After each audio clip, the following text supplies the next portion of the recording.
किस तरह होती है वो मैंने इस पर फोकस किया था। इलेक्ट्रिसिटी प्रोड्यूस होती है जब fast moving electron hit a metal target.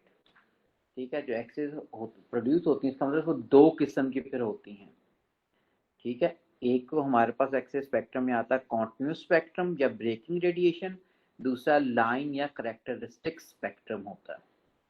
ठीक है, और हमारे पास होता क्या है, कॉन्टिन्यूस स्पेक्ट्रम कैसे होता है कि जब हमारे पास जाके मेटल पे हिट करते हैं तो इलेक्ट्रॉन जब when come closer to positive nucleus तो उसकी बेटा काइनेटिक एनर्जी चेंज होती है। Kinetic energy change of kinetic energy is radiated in the form of X rays. ठीक है, दूसरा क्या होता है, कॉन्टिन्यूस से लाइन स्पेक्ट्रम जब मेटल को जाके हिट करता है तो इलेक्ट्रॉन लोअर से हायर ऑर्बिट में चला जाता है। अगर लोअर से हायर ऑर्बिट में चला जाएगा तो एक्साइट हो जाएगा। वो ज़्यादा एक्साइटेड स्टेट में नहीं, जैसे उसने डी एक्साइट होना होता है। जब वो डी एक्साइट होता है तो वो फोटोन रिलीज करता है, वो भी एक्स रे रीजन में आ रहा होता है। ठीक है, ये सारा ये चीज़ें हो चुकी थी। ठीक है, कॉन्टिन्यूस स्पेक्ट्रम ये मैंने सारा बता दिया था आपको। कट ऑफ वेवलेंथ क्या होती है वो भी होगी थी। करेक्टरिस्टिक स्पेक्ट्रम भी हो गया था। और हमने फिर आगे थे इंटेंसिटी एक्सरे की क्या होती है। इंटेंसिटी ऑफ एक्सरे हमारे पास क्या, इंटेंसिटी पावर ही होती है, पावर ओवर एरिया या energy per unit time per unit perpendicular area. Intensity ज़्यादा होती है अगर हम हीटर का करंट ज़्यादा कर देंगे, यानी अगर हम ज़्यादा एनर्जी प्रोवाइड करेंगे तो हीट एनर्जी प्रोड्यूस होगी। हीट एनर्जी से हमारे पास क्या होगा, जाके वो जब हिट करे हीट एनर्जी प्रोड्यूस होगी। हीट एनर्जी से इलेक्ट्रॉन ज़्यादा मिट होंगे, इलेक्ट्रॉन ज़्यादा मिट होंगे तो हमारे पास यहाँ से एक्सरे फोटोन भी ज़्यादा मिट होंगे। ठीक हो गया। दूसरी हमारे पास बेटे क्या है कि हार्डनेस या सॉफ्ट एक्सेस क्या होती है। हार्ड एक्सेस उन एक्सेस को कहते हैं जिनकी पेनिट्रेशन एबिलिटी ज़्यादा होती है। क्योंकि एक्सरे इमेज प्रोड्यूस कैसे होता है, एक्सरे इमेज एक्चुअली प्रोड्यूस होता है जब ये हमारे पास एक्सरे है था जो हम प्रोड्यूस कर रहे थे।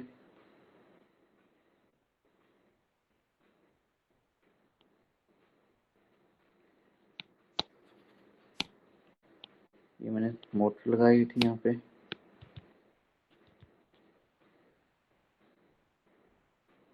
ये मेटल यहाँ पे इतने हिस्से पे जो एक्सेस प्रोड्यूस हो रहे होते हैं उसी को फोकस कर रहा होता है।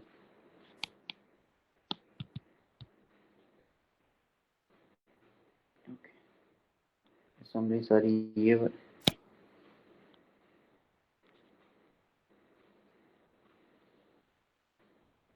विंडो होगी। इसको ऊपर आपने ऑल्टरनेटिंग करंट प्रोवाइड कर दिया था, इसको ऊपर नेगेटिव चार्ज दिया था, इसको ऊपर आपने पॉजिटिव चार्ज किया हुआ था। ठीक है, और ये विंडो थी एक्सरे विंडो जिसे आप कहेंगे। ठीक है, यानी यहाँ से इलेक्ट्रॉन जाके हिट करते थे बेटा इसको, ये इलेक्ट्रॉन जा रहे हैं और इलेक्ट्रॉन को हमारे पास 20 to 20 किलो और ये वेरिएबल वोल्टेज सप्लाई यहाँ से एक्सरेज निकलती हैं यहाँ से। अब पेशेंट जो होता है, पेशेंट बेटे यहाँ पे होता है, ये पेशेंट है। अब पेशेंट के नीचे हमारे पास क्या होता है कि हमारे पास एक ग्रिड लगाया होता है, या चलिए हमारे पास एक, इसको इसमें प्रेजेंट कर रहा हूँ मैं।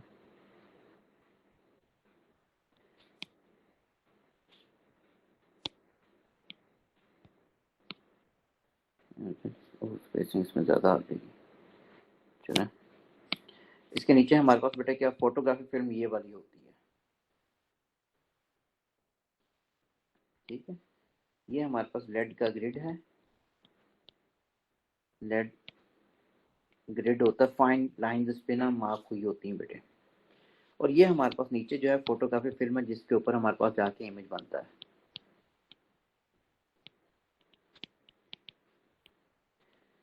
ठीक है, अब हमारे पास यहाँ से जो एक्सेस निकल रही होती हैं सॉफ्ट भी होती हैं और हार्ड भी होती हैं। सॉफ्ट एक्सेस उनको कहते हो जो कि हमारे पास नहीं कर सकती पेशेंट से। एक्सरे इमेज तब बनता है, X rays actually are absorb by bones, bone में एब्जॉर्ब कर देती है, फ्लैश वाले पार्ट में से जाके हिट कर जाएगी। जिस जगह से एक्सरे हिट करके इस फोटोग्राफी फिल्म को जाके हिट की जाएगी वो हिस्सा टोटली क्या होता है, डार्क हो जाता है। और जिस जगह ब्लॉक हो जाती है वो हिस्सा क्या होता है, इतना हिस्सा क्या होगा, ये वाइट होगा। बोन वाला हिस्सा वाइट होता है। तो ब्लैक एंड वाइट हमारे पास क्या इमेज आ रहा होता है किसी भी ब्रोकन बोन का, जो भी आप ले रहे हो। ठीक है, तो हमारे पास X is absorbed by bones and pass to the flesh and they are used to photograph the broken bones then। ठीक है, अच्छा अब हमारे पास एक्सरे जो बनता है, वाइट लिखा हुआ था मैंने, वाइट या लाइट में, ठीक। अच्छा, अब हमारे पास जो एक्सरे जो बनेगी बेटा जो, हाँ मैं सॉफ्ट और हार्ड एक्सरे कह रहा था। सॉफ्ट एक्सरे ओवरऑल पास ही नहीं कर सकती पेशेंट में, लेकिन डोज जो है पेशेंट को तो एक्सरे की ज़्यादा मिल गई ना। एक्सरे की अच्छी चीज़ तो नहीं है, हाँ इतनी हाई एनर्जेटिक पार्टिकल्स हैं, ठीक है, जब जाके हिट करते हैं इतनी जोर से हिट करते हैं कि आपका टिश्यू या सेल जो है वहीं डेड हो जाता है स्किन का। बेटा अगर सेल डेड हो जाएगा तो वहां पे ऑक्सीजनेटेड ब्लड नहीं आ पाएगा। अगर ऑक्सीजनेटेड ब्लड नहीं आएगा वहाँ कार्सिनोमा या स्किन कैंसर वगैरह ये चीज़ स्टार्ट हो जाती है। कोई बेहतर नहीं है, ज़्यादा एक्सरसाइज रिकमेंड नहीं की जाती, लेकिन जहाँ पे हमारे पास दूसरे सोर्सेज ना हो तो वहाँ के हम देखने के लिए तो ये फिर ये चीज़ ही रही यही रह जाती है, ठीक है। शुरू शुरू के अंदर ना जब एक्सरसाइज का इन्वेंशन हुई थी तो आपकी हर चीज़ इस पर डिपेंडेंट थी। आपके जूते का साइज जो है ना वो भी एक्सरे के थ्रू लिया जाता था। एक्सरे मशीन के ऊपर रखता था, जो भी कस्टमर है पाँव रखता था, उसका एक्सरे आ जाता, एक्सरे के अकॉर्डिंग लोग जूता देख लेते ये नंबर है इसके जूते का, ठीक है। जब लोगों का कैंसर होना शुरू हो गया, बोन कैंसर और दूसरा कार्सिनोमा होना शुरू हो गया पाँव के अंदर, तो उन्होंने फिर ये समझ ये आई कि अच्छा इसकी वजह से कैंसर होता है। फिर ये चीज़ खत्म होना शुरू हो गया, हॉस्पिटल में आ गई, पहले काफ़ी ज़्यादा चीज़ आ गई थी ये, ठीक है। तो ये हमारे पास बेटे ये हो गया। अब हमारे पास जो इमेज बनता है उसकी करेक्टरिस्टिक्स क्या होंगी, क्वालिटी क्या होगी, ठीक है ना। अब क्या क्या फैक्टर्स हैं जो क्वालिटी पे डिपेंडेंट हैं। अब आगे factors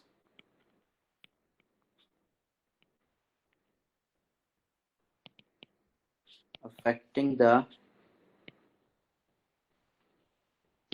quality of an X ray image. अब बेटे दो किस्म के फैक्टर्स होते हैं, क्वालिटी दो किस्म की चीज़ों से निकलती है। एक तो हम कह रहे होते हैं शार्पनेस कह लो, ठीक है, और दूसरा हमारे पास होता है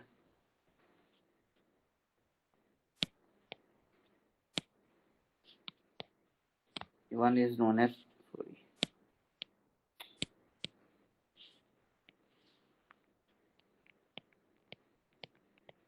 शार्पनेस, और दूसरा क्या हो गया, कंट्रास्ट हो गया।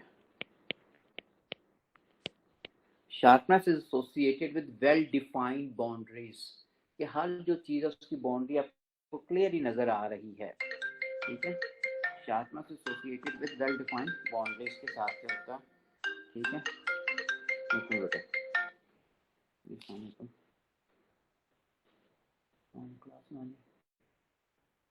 क्लास में जी बेटे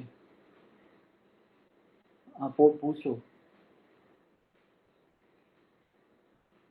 मैं कुछ नहीं लिख लिया, ऊपर पड़ा होगा नहीं का पता। अच्छा अच्छा, sharpness associated with well defined boundaries और एजेस ऑफ एन ऑर्गन, ठीक है। क्या मतलब बेटे, मैंने सपोज एक्सरे लिया, पहले हमारे पास ये एक बोन थी बेटे, इसके एक्सरे लिया हमें, ये बोन क्लियर ही नजर आ रही है ये वाली, ये कि बोन टूटी हुई है, दरम्यान में गैप, ये एक्सरे आ रहा है सपोज, ये बोन टूटी हुई है ये आपको, ये। अब अगर आप इसका, ये अभी इसका एक्सरे लिया तो ये चीज आ रही है। ये जब शुरू लिया था आपने 0 टाइम के ऊपर, आपने बेटे इसका अगर एक्सरे लिया 2 महीने के बाद, इसका सपोज ये लिया ये 0 टाइम पे हो गया, अगर आपने ये एक्सीडेंट पे हो गया, एक्सीडेंटल इमेज जो आया है टाइम हमारे पास, आपने इसका अगर 5 दिन बाद एक्सरे लिया, आपने किस तरीके से जोर लगा के इसको करीब कर दिया बेटे, 5 दिन बाद एक्सरे अगर लेते हो इसका, तो आप ये चीज इस तरह मिल रही है और आपको ये नजर आएगा यहाँ पे, अगर यहाँ पे काफी ज्यादा डॉट्स नजर आ रहे हैं, ये डॉट्स किसके होते हैं, कैल्शियम के या फास्फोरस के होते हैं, सोडियम के होते हैं, which are use in cell division process के अंदर यूज होते हैं, ठीक है, for the recovery of this broken bone, ठीक है। उसी की वजह से होना है ना, फ्लोराइड के होते हैं डिपॉजिट्स हैं। अगर आपको ये डिपॉजिट्स नजर आ गई, इसका मतलब है बोन जो है वो हमारे पास जुड़ने वाली स्टेज के अंदर आ गई है। ठीक है, बोन जो है जिससे उसी तरीके से बेटे हमारे पास जिस तरह देखो घर बनाना हो तो रेत बजरी ईंटे शींटे ला के रख देते हो, पहले रख देते हो, बाद में प्रोसेस स्टार्ट होता है। तो ये भी जब हड्डी टूट गई है, वो तो आपको हो गया 5 हफ्ते बाद, अगर आप देखते हो उसके आप जिस जगह पे हड्डी टूटी है वहां पे उसके इर्द गिर्द वाले रीजन के अंदर अगर आपको ये डॉट्स मिल रहे हैं, डिपॉजिट्स मिल रहे हैं, इसका मतलब सेल डिवीजन का प्रोसेस स्टार्ट हो गया है। ठीक है, क्योंकि डिपॉजिट, और अगर आप फिर अगर ये हमारे पास कितने हो गए आफ्टर 1 वीक एंड 7 डेज के बाद अगर आपने लिया, और अगर आपने आफ्टर हल्का से चले हैं ये आफ्टर 2 मंथ्स अगर लिया है,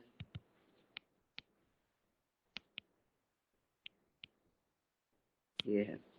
और अगर इसके बाद भी हमारे पास अगर कंसिडर करते हो, बिल्कुल अगर आपको ये चीज़ इस तरह मिल रही है, कोई डॉट शॉट नहीं मिल रहा, तो ये आपके पास 90 डेज के बाद होता है। ठीक है, आफ्टर 3 मंथ्स, इसका मतलब हड्डी कोई डिपॉजिट्स नहीं मिल रहा आपको, यहाँ डिपॉजिट अब कम हो चुके हैं। ठीक है, इसका मतलब प्रिलिमिनरी काफ़ी हद तक हड्डी जुड़ चुकी है। और ठीक है, पहले डिपॉजिट बहुत ज़्यादा होंगे, डिपॉजिट फिर कम होना शुरू हो जाएंगे, फिर डिपॉजिट बिल्कुल ख़त्म अगर हो जाएंगे, इसका मतलब है हड्डी वहाँ पे जुड़ चुकी है और आपको कोई हेयर लाइन भी नज़र नहीं आ रहा हो। ये उस वक्त पॉसिबल है कि शार्प होगा, तो अगर शार्प नहीं होगा तो हमें ये चीज़ें नज़र नहीं आ रही होती। तो sharpness is associated with well defined boundaries के साथ एसोसिएट होता है। दूसरी चीज़ आती है बेटे कंट्रास्ट। कंट्रास्ट के केस के अंदर हमारे पास क्या है कि कंट्रास्ट होता है difference between black and white part on the screen. ठीक है, difference between black and white part on the screen जो होगा वो कंट्रास्ट के ऊपर डिपेंडेंट होता है। यानी this is difference between black and white part on the photographic film। यानी बोन वाला हिस्सा वाइट होता है, जहाँ बोन होती है बेटा वो हिस्सा वाइट होता है, क्योंकि वहाँ फोटो वो वाइट मिलेगा आपको। जहाँ फ्लैश वाला हिस्सा होगा वो हिस्सा ब्लैक होगा। जितना ब्लैक और वाइट में डिफरेंस ज़्यादा होगा उतना कंट्रास्ट ज़्यादा होगा, और जितना कंट्रास्ट ज़्यादा होगा उतना हमारे पास इमेज ज़्यादा बेहतर होगा, उसकी रीडेबिलिटी ज़्यादा बेहतर होगी। ठीक है, तो क्वालिटी बेटे दो किस्म की होती है, sharpness and contrast. Sharpness is directly associated with well defined boundaries. अब किस तरह शार्प करते हैं वो देखते हैं, अभी आते हैं क्या क्या चीज़ें हैं। और हमारे पास कंट्रास्ट इंप्रूव करना है, फिर क्या होगी, ये दोनों चीज़ें बेहतर होंगी तो क्वालिटी बेहतर होगी, रीडेबिलिटी फिर बेहतर होगी उस इमेज की ऑन द फोटोग्राफिक फिल्म। ठीक है, अच्छा अब हमारे पास आ गया शार्पनेस।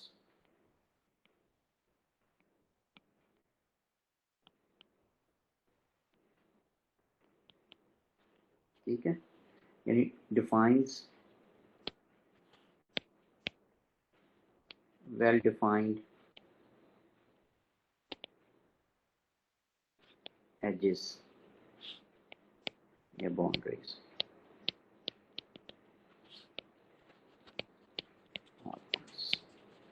ठीक है, इसकी डिपेंडेंस किस पे है,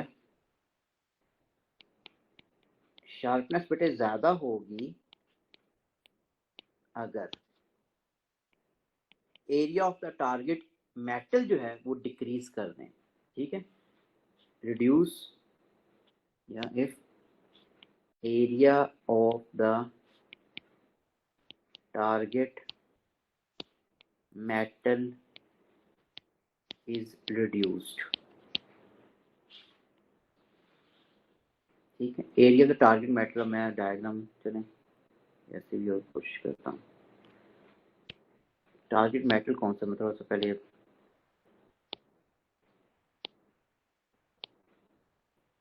ये टारगेट, ये इसका एरिया, ये जो मैंने रेड से शो किया हुआ, ये एरिया जितना कम होगा उतना इमेज ज़्यादा शार्प होगा। अब इसी चीज़ को हम देखते हैं, इसको एरिया को कम करते हैं तो फिर क्या फ़र्क पड़ता है, ज़्यादा करते हैं तो फिर क्या फ़र्क पड़ता है।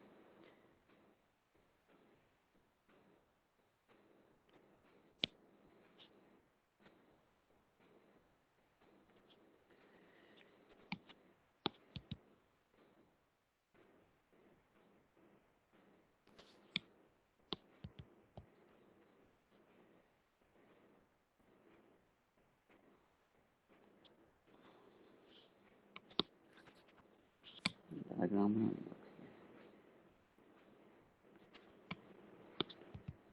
इसमें बेटा टारगेट एरिया से इतना सा मैटर का जो है, जो एक्सेस मीट करता है वो वाला बना रहा हूँ, और इसमें हमारे पास क्या है, इतना सा ऑब्जेक्ट जो है यहाँ पे हमारे पास, उसका साइज बेटे ये है, और ये हमारे पास साइज जो है यहाँ पे बना रहे हैं। दोनों ऑब्जेक्ट का साइज सेम ही है, नहीं भी लग रहा सेम है, ठीक है। अब स्क्रीन हमारे पास क्या होगी बेटे, ये स्क्रीन जिस पे इमेज देखना हमने, ये स्क्रीन होगी, ये स्क्रीन,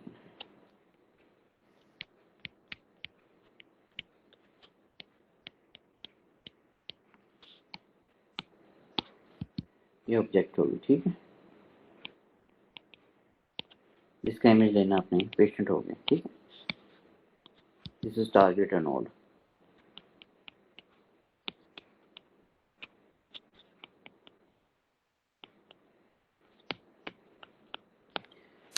इसमें टारगेट नोड क्या है बेटे, कम है, और इसमें टारगेट नोड क्या है, बड़ा नजर आ रहा है आपको, ठीक है। अब बेटे मैं डायग्राम इसके थ्रू बनाऊं यहाँ से, कि अगर हमारे पास एक्स रे यहाँ से निकलती है, इस वाले हिस्से से गिरी तो ये चलेगी बेटे, दूसरी यहाँ से एक्स रे जो इस वाले हिस्से से गिरी यहाँ पे आ रही, सिमिलरली इस वाले हिस्से पे जो एक्स रे गिरेगी ये होगी, यहाँ से जो एक्स रे गई है ये वाली, वो ये होगी, ठीक है। अच्छा, अब ये जो हिस्सा हमारे पास बन रहा है, यहाँ पे क्या होगा, ये पार्शियल शैडो होगा, पार्शियल शैडो होगा ये वाला हिस्सा। पार्शियल शैडो का मतलब यहाँ पे एक्सेस जाके गिरेंगी, यानी ये हिस्सा ब्लैक होगा, ब्लैक पार्ट होगा बेटे, ठीक है। ये भी देखो पार्शियल शैडो बन रहा है, पार्शियल शैडो का वर्ड इसलिए कह रहे हैं कि बेसिकली ये ब्लॉक हो चुके होंगे, बट एक्सेस गिरेंगे, ये ब्लैक है। ये हिस्सा हमारे पास दरमियान में जो आ रहा है, ये फुल शैडो आ रहा है, this is full shadow. Full shadow का मतलब हिस्सा क्या होगा, ये लाइट होगा या वाइट होगा, इन अदर वर्ड्स, ठीक है। तो ये हमारे पास जितना पार्शियल शैडो कम होता है उतना इमेज ज्यादा शार्प होता है, ठीक है, उतना इमेज। अब साथ वाले को भी देख लेते हैं बेटा, इसकी डायग्राम बनाओ।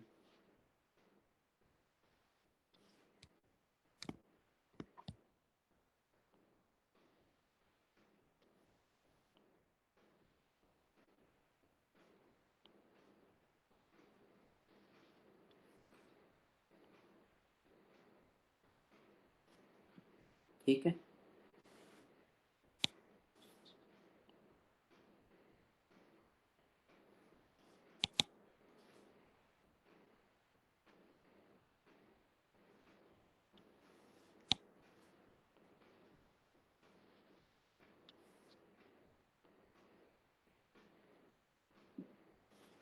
ठीक है।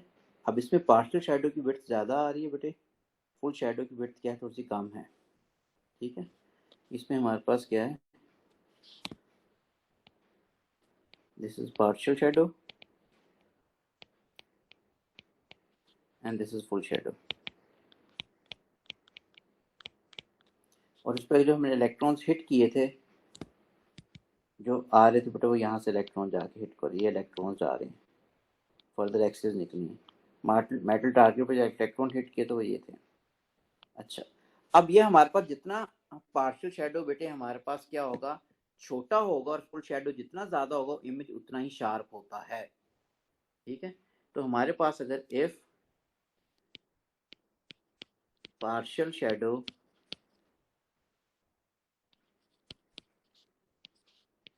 smaller than full shadow, then image is sharp। ये तो पहला था, ठीक, यहाँ तक क्लियर हो गया। अच्छा, अब नेक्स्ट पे आते हैं, क्योंकि ये पूरी हो गया, मुझे नेक्स्ट खोलना पड़ना है। अच्छा, मैं शेयर भी कर दूँ अभी आपके साथ। ओके। अच्छा, एक में हमने क्या दिया कि अगर हमने शार्पनेस को इंक्रीज करना है तो we need to reduce the area of the target node. ठीक है। दूसरा हमारे पास बेटा क्या होता है कि शार्पनेस इंक्रीज करने के लिए इफ दूसरी चीज आती है जो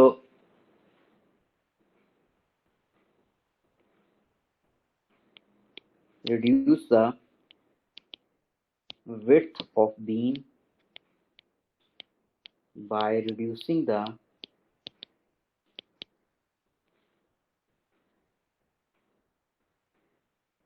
size of X-ray tube window। ठीक है। हमारे पास बेटे एक्सरे ट्यूब विंडो, हमारे पास जो एक्सरे जहाँ से निकल रही होती हैं एल्यूमिनियम के फिल्टर लगाए होते हैं। ठीक है। तो हमारे पास इसके अंदर हमारे पास कहते हैं aluminium filters are used to reduce the size of aperture. ठीक है। तो एक्सरे आपने रिड्यूस होती है बेटा, इसके बीम की विड्थ रिड्यूस करोगे एक्स, और वो विंडो कौन सी होती है हमारे पास, ये अगर एक्सरे में दोबारा शो करूँ बेटा, ये था, ये हमारे पास ये विंडो है, ये यहाँ से एक्सरेज निकलने, यहाँ से हम इसका साइज रिड्यूस कर देते हैं। ठीक हो गया। तीसरा हमारे पास फैक्टर जो आता है जिसके ऊपर ये शार्पनेस डिपेंडेंट होती है, अगर scattering with in the patient हम रिड्यूस कर दें। ठीक है ना। तो हमारे पास शार्पनेस इंक्रीज करती है if scattering of X-rays within the patient's body is reduced। अच्छा, अब हम पेशेंट को जब नॉर्मली एक्सरे करवाना हो तो हम कहते हैं कि बेटे एब्डोमेन वगैरह का या केयूबी किडनी यूरेटर या फिर ब्लैडर वगैरह का, तो कहते हैं कि सुबह नाश्ता करके ना आइएगा, क्योंकि स्टमक के अंदर गैशियस पार्टिकल होते हैं, जब एक्सरे पास करती है तो गैशियस पार्टिकल स्कैटर हो जाती है, तो इमेज बेटे हमारे पास वेल डिफाइंड एजेस वाला नहीं आता। अब हमें तो नहीं पता एक्सीडेंट करते हुए अगर पेशेंट अगर आ गया तो उसकी भी तो एक्सरे करनी है ना फिर हमने। ठीक है। चाहे उसने नाश्ता किया या नहीं किया हुआ। तो ऐसी फेजेस को देखने के लिए आप क्या करते हो कि फिर आपने लेड का ग्रिड यूज करते हैं स्कैटर्ड एक्सरे को रिड्यूस करने के लिए। ठीक है। तो हमारे पास इसके लिए lead grid is used to block the scattered X-rays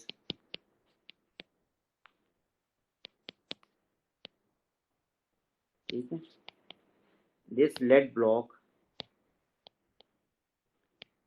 is placed between the patient and photographic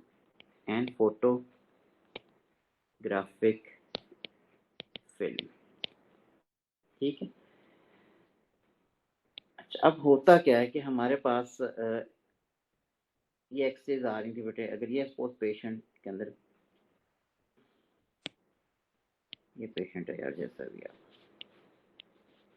ये सब हमने सिर्फ स्कैन करना है। फोटोग्राफिक फिल्म कहाँ होती है बेटे, वो यहाँ पर भी होती है, ये वाली फोटोग्राफिक फिल्म। इसके ऊपर क्या होते हैं, ग्रिड लगा होता है। ग्रिड हमारे पास क्या आ जाएगा, इस तरह हो, ये काफी करीब करीब होते हैं, जिस तरह डायफ्रैक्शन ग्रेटिंग नहीं होती उस तरह ही बेटे। आपने देखा एक्सरे करवाने जाते हैं तो मेटल का एक हिस्सा होता है प्लेट के अंदर, उसके अंदर डालते हैं, उस मेटल के हिस्से ऊपर देखो लाइनें लगी होती हैं, वो लाइनें किसकी होती हैं, इसी की होती हैं। ये लेड का ग्रिड है। अब एक्सरेज आ रही हैं ऊपर से, सपोज हमारे पास ये एक्सरेज आ रही हैं,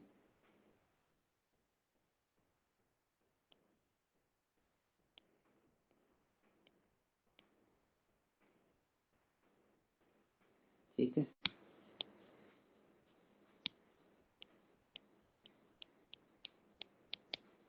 ये एक्सरेज है, पैरेलल बीम आ रही। बेटे एक्सरेज हमारे पास ये वाली है, ये तो सीधी पास कर देगी बेटा, सीधी पास कर देगी, इसका मतलब ये तो इमेज बना देगी यहाँ पे आके। ये भी सीधी पास करेगी, इसने भी एक इमेज बना दी है सपोज, इसने भी बना दिया हमें, इसका क्या होगा, ब्लैक हो जाएगा। ये हो गया, इसने भी चलो बना दिया। बाकी ये जो कुछ है हमारे पास ये वाली, ये तो वैसे एब्जॉर्ब हो जानी है। ठीक है, अब मैं दो स्कैटरिंग शो करनी मैंने। स्कैटरिंग शो करने के बेटा सपोज जो ये वाली आ रही है, ये इस वाले हिस्से से स्कैटर होके ये यहाँ पे जा रही है, तो यहाँ पे जाके हिट करेगी तो ब्लैक हो जाएगा वो हिस्सा। तो अगर आपने ये लेड का ग्रिड है तो उसने स्कैटर्ड एक्सिस को रोक दिया है। दूसरी एक्सिस सपोज अगर यहाँ पे अगर है, यहाँ से स्कैटर होकर सपोज कर रहा हूँ कि इस तरफ आ रही है वो, तो यहाँ पे इसने इसको एब्जॉर्ब करवा लिया है। ये सपोज स्कैटर होकर अगर इस तरफ जा रही थी, इसने इसने एब्जॉर्ब कर दिया। ठीक है, तो ये हमारे पास मैं शो कर रहा हूँ, ये स्कैटर्ड एक्सरेज हैं। अगर स्कैटर्ड एक्सरेज को हम ब्लॉक करवा लेते हैं यूजिंग लेड ग्रिड, तो हमारे पास इमेज जो होगा शार्प होगा, वेल डिफाइंड बाउंड्रीज के साथ होगा। तो हमारे पास शार्पनेस 3 फैक्टर्स पे डिपेंडेंट है। एक तो area of the target anode को कम करना होता है, दूसरा बीम की विड्थ कम करनी होती है by reducing the size of aperture, जिसमें से एक्सिस ट्यूब में से निकल के पेशेंट की तरफ जाती हैं। तीसरा लेड का ग्रिड यूज करते हैं before the photography film and after the patient, ठीक है, जो स्कैटर्ड एक्सिस को एब्जॉर्ब कर जाता है। ठीक है, और अगर स्कैटर्ड एक्सिस एब्जॉर्ब हो जाएंगी तो पार्शियल इमेज जो होगा वो हमारे पास रिड्यूस हो जाएगा। ठीक है, and so and reduces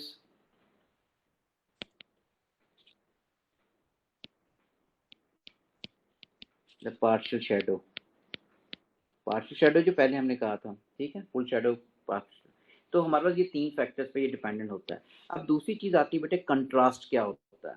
दूसरी क्वालिटी के अंदर आते हैं कि शार्पनेस से, दूसरा कंट्रास्ट हो गया। कंट्रास्ट क्या होता है, difference between black and white part on the screen. This is the difference between black and white part on the photographic film। अच्छा, अब कंट्रास्ट इंक्रीज कर जाएगा, डिपेंडेंस इसकी आ गई।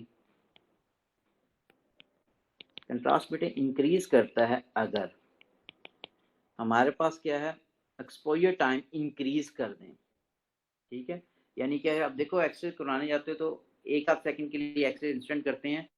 ठीक है, अब क्या होता है, उसमें के सॉफ्ट एक्सेस भी आ जाती हैं, हार्ड भी आ जाती हैं। अगर जो ही हम एक्सपोजर टाइम इंक्रीज करेंगे तो क्या होगा, एक्सेस जो फ्रेश वाले पार्ट में पास करेंगे, ज्यादा एक्सेस पास कर देंगी, वो फोटोग्राफी फिल्म में जाके गिरेंगे, वो ब्लैक से डार्क ब्लैक में चला जाएगा, जेट ब्लैक में चला जाएगा। ठीक है, तो जेट ब्लैक में चला गया, ब्लैक वाला हिस्सा व्हाइट हिस्सा ऐसा रहा, तो कंट्रास्ट क्या हो जाएगा, बेहतर हो जाएगा। ठीक है ना, तो हमारे पास पहला क्या हो गया कि इंक्रीज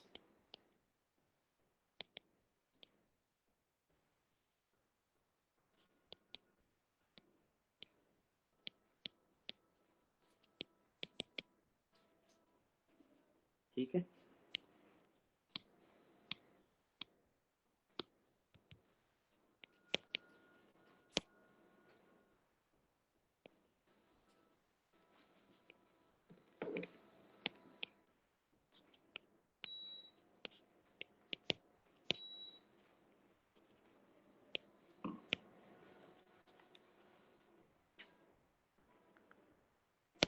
ठीक हो, एक तो ये हो गया, एक्सपोजर टाइम इंक्रीज कर गया। तो अगर हम एक्सपोजर टाइम इंक्रीज करेंगे तो ब्लैक हिस्सा जो होगा वो जेट ब्लैक में कन्वर्ट हो जाएगा, due to difference between black and white part on the screen will increase. तो एक्सपोजर टाइम इंक्रीज कर देंगे कंट्रास्ट ज्यादा करने के लिए। ठीक है, दूसरा बेटे हमारे पास क्या हो सकता है कि हम इसके लिए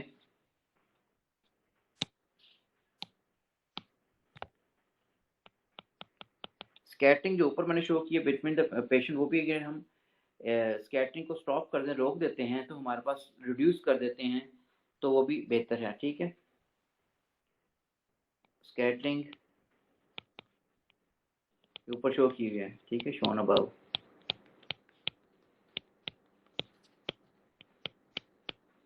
फ्रॉम द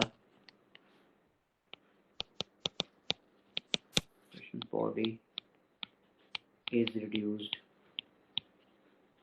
अब पेशेंट बॉडी से हम रिड्यूस या तो खाना ना खा के आए या फिर लेट गेट के थ्रू, ठीक है,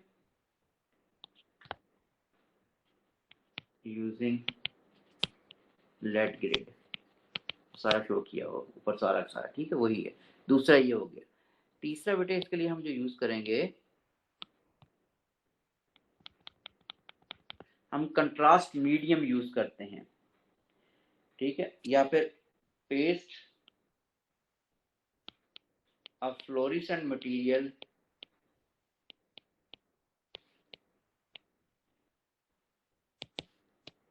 on the photographic film.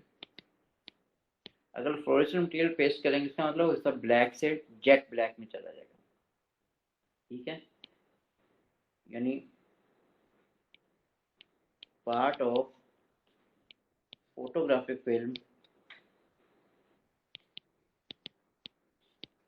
exposed to X-rays become jet black, ठीक है, ओके, ये हो गया। चौथा हमारे पास क्या हो सकता है कि आप कंट्रास्ट मीडियम यूज करें, ठीक है, use contrast medium. Contrast medium का मतलब ये पेशेंट को देना पड़ता है, ठीक है, मीडियम में प्रोवाइड करना पड़ता है पेशेंट को, जिसकी वजह से हमारे पास क्या है, ऑब्जॉर्व होती हैं, ठीक है। Contrast medium is used within the patient and it absorbs X-rays। जैसे मैं अगर एग्जांपल दूं बेटा, बेरियम सल्फेट जो है ये पिलाते हैं पेशेंट को अगर उसके स्टमक का एक्सरे लेना है। अब बेरियम सल्फेट क्या उसके स्टमक की सर्फेस के साथ जाके स्टिक हो जाता है। अगर स्टिक होता है, जब उसे एक्सेस फेंकते तो बेरियम सल्फेट एक्सेस को एब्जॉर्ब कर देता है, तो स्टमक का हिस्सा बड़ा क्लियर नजर आ रहा होता है फोटोग्राफी फिल्म के ऊपर, यानी इमेज के ऊपर, ठीक है। For stomach, this barium sulfate sticks to the surface of stomach and absorb the X-rays to provide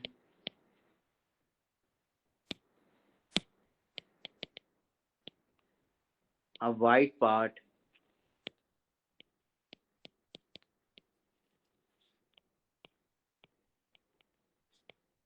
on photographic film,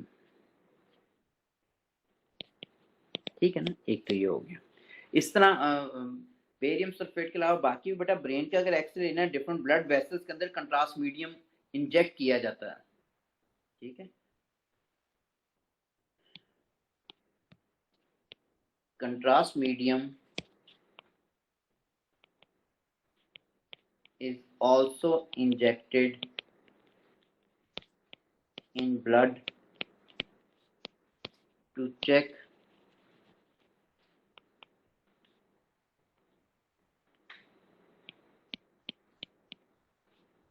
to scan vessels in brain etc, ठीक। अच्छा, चौथा हो गया। पांचवा मीडियम क्या होता है कि आप जो सिर्फ हार्ड एक्सरेज यूज करें, सॉफ्ट एक्सरेज को ब्लॉक कर लें, ठीक है। तो ब्लॉक कितना है वो तो हमने उसके थ्रू ही करना है ना। कौन सा पांचवा, जो हाँ पांचवा, ठीक है। Increase the penetration power of X-rays by increasing voltage across negatively charged filament and target anode. ठीक हो गया। तो बेटे हमारे पास इंक्रीज द पेनिट्रेशन, यानी this increases the hardness of X rays. इसी तरीके बेटे ये भी आप कह सकते हो कि आप सॉफ्ट एक्सरेज को ब्लॉक कर दो। जो सॉफ्ट एक्सरेज हैं वो ब्लॉक कर किए जा सकते हैं यूजिंग एल्यूमिनियम विंडो। ठीक है ना। तो और absorb soft X-rays using filters in the X-ray tube window। ठीक है। Soft X-rays cannot contribute in image formation, but overall dose of X-rays to patient is increased। ठीक है, ये हो गया। ये बेटे यहाँ तक हो गया। अब आगे हमारे पास ये एक्सरे का बेसिक जो है वो कवर हो गया। वो अब आते हैं कि हमारे पास एक्सरे की पेनिट्रेशन जो है एब्जॉर्प्शन कोएफिशिएंट वगैरह किस तरह आता है। ये छोटा सा टॉपिक रह गया। कल ये एक्सरे के साथ एक दो टॉपिक और कवर है। अब आगे बेटे हमारे पास attenuation of X rays in matter. Sir ji बेटे। सर सेकंड पॉइंट रिपीट करते हैं प्लीज। सेकंड पॉइंट रिपीट कर बेटे। एक्सरे विंडो हमारे पास ये होती है।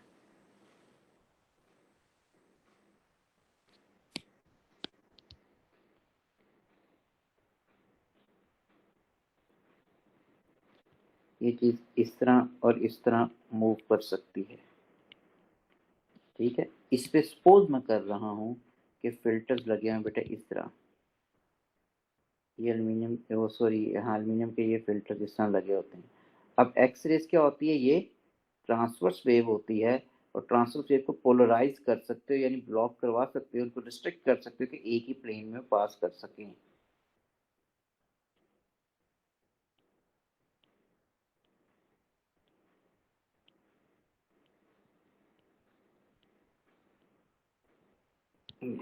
ठीक है। इसको हम बेटे इस तरह भी बना सकते हो। समझाता हूँ बेटे आप थोड़ा सा। ये फिल्टर इसके अंदर इस तरह भी लगे हो सकते हैं बेटे। ये भी ऊपर नीचे इस तरह आगे पीछे मूव कर सकता है। और इसमें जो फिल्टर लगे हैं सपोज वो अगर इस तरह लगे हुए हैं,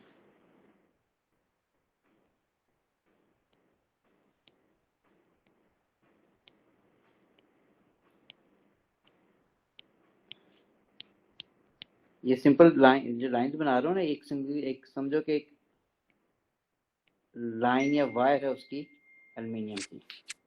ये दोनों मिला के एक फिल्टर बनता है। मिला के क्या मतलब? दोनों को मिलाएंगे तो हमारे पास क्या चीज बनेगी? ये वाली चीज बनेगी। अब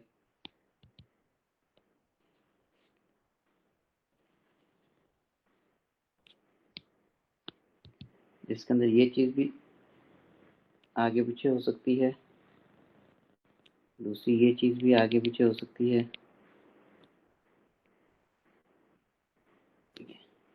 ओवरऑल इनका स्ट्रक्चर बनाऊं तो हमारे पास बेटे ये चीज इस तरह आ रही है।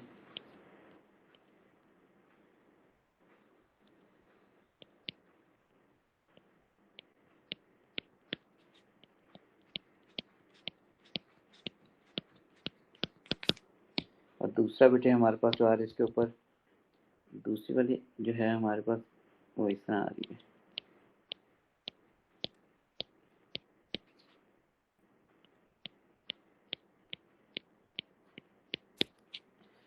अब ओवरऑल अगर आप देखते हो तो विंडो पे एक छोटा सा हिस्सा आपको नजर आ रहा होगा, ये वाला, ये अपर्चर हो गया, साइज ऑफ अपर्चर ये है, जिसको छोटा जितना होगा उतना शार्प इमेज होगा अपर्चर।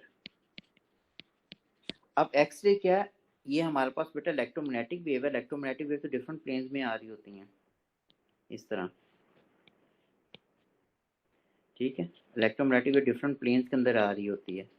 डिफरेंट प्लेन में आने का मतलब है कि हमारे पास वो वर्टिकल प्लेन इस तरह भी आ रही है बेटे, वो इस तरह भी जा रही हैं, वो इस तरह भी जा रही हैं, वो इस तरह भी आ रही हैं। ये इलेक्ट्रोमैग्नेटिक वेव्स के डिफरेंट प्लेन्स हैं। ये मल्टीपल प्लेन्स ऑफ वाइब्रेशन या ऑफ मोशन ऑफ एक्सरेज। अच्छा, जब एक्सरे फर्स्ट वाले इसमें से पास करती है, इस वाले में से, तो बेटे इसका मतलब है सिर्फ ये वाला प्लेन पास कर रहा है इसके थ्रू, ठीक है। बाकी सारे ब्लॉक करवा दिए, क्योंकि ये साइज इसका ये ना इस वाले हिस्से से पास कर जाएगा, इस तरह से पास, बाकी एब्जॉर्ब हो गए। तो ये क्या इंक्लाइंड प्लेन है ना, तो ये प्लेन जो है पास कर देगा, ये पास कर गया। अब दूसरे पे अगर आऊं मैं, अगर दोबारा मैं यहाँ पे,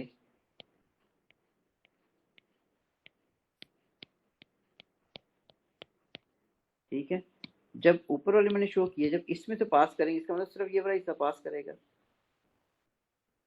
ये वाला पास कर गया, बाकी सारे ब्लॉक हो गए हैं, ठीक है। इसका मतलब ये है कि ये जो हिस्सा होगा ये वाला, इसमें से क्या वाले पास कर रहे होंगे, बाकी सारे तो अब्जॉर्ब होते जा रहे हैं। इसमें बेटा छोटा हिस्सा ये वाला पास कर रहा है, छोटा हिस्सा ये भी पास कर रहा है, छोटा हिस्सा ये भी पास कर रहा है, छोटा हिस्सा ये भी पास कर रहा है। तो विड्थ का साइज क्या हो गया, छोटा हो गया ना, size of aperture reduces and so is the width of emitted x-rays, ठीक है। और जो सॉफ्ट एक्स-रेज होती हैं बेटे, सॉफ्ट एक्स-रेज का मतलब ये है, सॉफ्ट एक्स-रेज जो है उसका formula E is equal to H C over lambda ना। सॉफ्ट एक्स से एनर्जी कम है, एनर्जी कम है, वेवलेंथ ज्यादा है। वेवलेंथ ज्यादा होने की वजह से वो वैसे ब्लॉक हो जाती है, इन्हीं फिल्टर्स के अंदर ही वो एब्जॉर्ब हो जाती है, वो फर्दर पास नहीं कर सकती है, ठीक है। तो ये हमारे पास आया था। तो जितना साइज अपर्चर का छोटा होगा, एक्चुअली कुरान जो है ना, ऊपर जो आप अगर बेड पे हो उसको हॉरिजॉन्टल स्टेशन के ऊपर हो, ऊपर देखोगे तो हमारे पास इतना फिल्टर लगा होता है, उसको वो आगे पीछे मूव करवाते हैं, ठीक है, वो विंडो होती है। तो ये इसका हो गया बच्चों, क्लियर हो गया Okay, sir. Thank you. बेटे। आप इसका वेलकम बेटे। अब रह गया बेटा attenuation of X rays in matter रह गया इसके, फिर ये खत्म है, ये लास्ट टॉपिक इसका रह गया। और उसके बाद ये यही खत्म होगा। तो बिल्कुल छोटा सा टॉपिक होता है कंप्यूटर टोमोग्राफी का, सिटी स्कैनिंग, वो एक्सरेज के ऊपर बेस कर रहा होता है। और दूसरा जो होता है अल्ट्रासाउंड, वो अल्ट्रासाउंड नहीं, वो मैग्नेटिक रेजोनेंस इमेजिंग का। तो आई विश कि कल मैं ख़त्म कर सकूँ मैग्नेटिक रेजोनेंस इमेजिंग और सिटी स्कैनिंग भी, ठीक है। अगर वो कवर हो, जिसका मतलब आपकी मेडिकल फिजिक्स कवर हो जाएगी, सिर्फ वेस्ट का एक टॉपिक उसमें अल्ट्रासाउंड का रह जाएगा, बाकी कवर हो गया, ठीक है। तो बेटे आज के लिए इतना ही, बाकी कल इंशाल्लाह क्लास है इसी टाइम पे, we shall be able to finish it, ठीक है। Okay, take care. मैं क्लास के बाद इसको शेयर कर दूंगा, नीट नोट्स नहीं बन सके, मैं जो बना के बन भी किया वो भी मैं कोशिश करूंगा शेयर करने की, लेकिन कल वो मुश्किल है, ठीक है। ठीक है, ओके बेटा, टेक केयर, मीट यू इंशाल्लाह टुमारो, अल्लाह हाफिज़।